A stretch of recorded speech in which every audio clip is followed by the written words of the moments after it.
દર્શક મિત્રો, પૂર આવ્યું, પાણી ઉતરી ગયા અને ખૂબ જ લોકોને હાલાકી વેઠવી પડી, નુકસાન થયું. ઘરોના ઘરો કહેવાય કે આજે આખા નાશ થઈ ગયા. ત્યારે અનેક સેવાભાવી સંસ્થાઓ આવી અને સૌ કોઈની મદદે આવ્યા છે. ત્યારે અત્યારે તરિયાવડ ખાતે હું ઊભી છું અને એક માસીના ઘરે ડુંગરીથી શીતલબેન આવ્યા છે મદદ કરવા. પહેલા જે માસી છે એમની સાથે વાત કરીશું.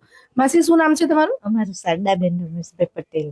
શારદાબેન, કેટલું અહીંયા પાણી હતું તમારે ત્યાં? નરિયા સુધી. નળિયા સુધી પાણી હા, હતું. નળિયા ઘરમાં સુધી. કોણ કોણ છે તમારે? અમે 2 જણા છે. તમે અને અંકલ 2 જણા હા, છો. 2 જણા છે અમે. તો શું રહ્યું ઘરમાં અત્યારે? કઈ શું બચ્યું છે તમારી પાસે? બચ્ચું તો ઘણું બધું ગયું, પણ હવે જે બચ્ચું તે થોડું ઘણું કાદર માંથી કાઢ્યું.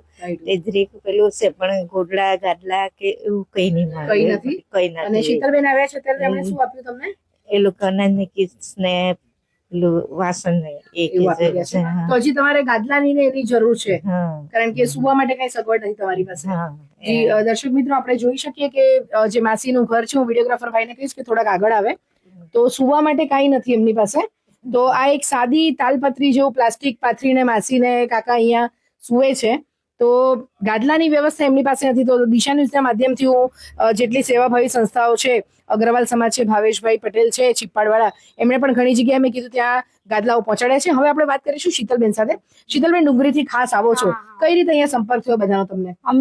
મેં સમાજ સેવાના કામ હર હંમેશના માટે કરું છું. જી. આજીવન બધા વૃદ્ધોને પ્રોવાઈડ કરું છું. અને હમણાં તો મને ભરતભાઈ ધારાસભ્ય સાથે મારા કોન્ટેક્ટ હોય છે, જી. એટલે એ મને મોકલાવે છે, ત્યાં અમે આવ્યા છે. જી. અને અમારી તમામ મહિલા બહેનો છે એમના થકી અમે ફંડ ભેગું કર્યું અને જી. પછી અમે અહીંયા સુધી આ બધાને જ કેટલાઓ ગામમાં અમે પ્રોવાઈડ કર્યું, આપ્યું છે. અનાજ કીટ, વાસણની કીટ, તાળપત્રી, સેનિટાઈઝર પેડ બહેનો માટે જી. બધાને જ આપ્યું છે. અને તમે બી કોન્ટેક્ટ કર્યો હતો દિશા ન્યૂઝ વાળાએ બી, એટલે અમે અહીં આવ્યા છે. અને અમારે એક બ્રહ્માણી મૈયા પરિવાર છે, એમણે ટોટલી 150 થી 200 વાસણની કીટ અમને આપી છે. અત્યાર સુધી અંદાજિત કેટલા પરિવાર સુધી તમે પહોંચ્યા છો? અત્યારે તો અમે નહીતર થી 400 થી 500 પરિવાર સુધી અમે પહોંચ્યા છે.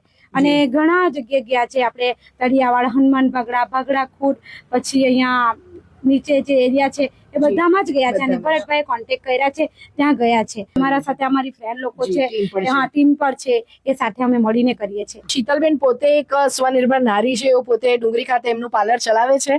અને એમણે કીધું કે દિશાબેન, માત્ર પૂર પૂરતું જ નહીં, પરંતુ આખા વર્ષ દરમિયાન પણ, જેમ શારદા માસીએ કીધું કે ઘરમાં કોઈ કમાનારું પણ નથી અને કાકા એકલા જ છે, તો એવા અનેક પરિવારોને પણ શીતલબેન આખા વર્ષ દરમિયાન દર મહિને અનાજ રાશનની કીટ એમને ભરી આપે છે. ત્યારે દર્શક મિત્રો, અહીંયાથી હું તમામ સેવાભાવી સંસ્થાઓને અપીલ કરીશ કે જે જગ્યાએ જરૂર હશે એ હું આપને પણ જણાવતી રહીશ. અને તમામ સંસ્થાઓનો ખૂબ ખૂબ દિશા ન્યૂઝ વતી હું આભાર માનું છું.